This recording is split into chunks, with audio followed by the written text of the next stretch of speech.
Hello everyone, আজ আমি বানিয়েছিলাম গাটি কচু আলু দিয়ে মাছের একটি দারুণ রেসিপি। প্রথমে নুন, হলুদ, লঙ্কার গুঁড়ো মিশিয়ে মাছগুলো বেশ ভাজা করে নিয়েছি। এরপর ওই তেলে কেটে রাখা গাটি কচুগুলো অল্প হলুদ দিয়ে হালকা ভেজে দিয়ে দেব আলুগুলো। বেশ লাল লাল করে ভেজে তুলে নিয়েছি। কিছুটা তেল অ্যাড করে দিয়েছি জিরে ফোড়ন আর পেঁয়াজ কুচি।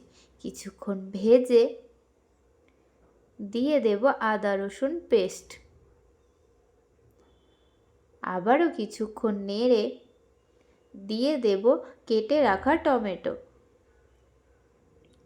এরপর স্বাদমতো নুন, হলুদ, লঙ্কার গুঁড়ো আর কিছুটা জিরে গুঁড়ো দিয়ে ভালো করে কষিয়ে দিয়ে দেব ভেজে রাখা আলু আর গাটি কচু।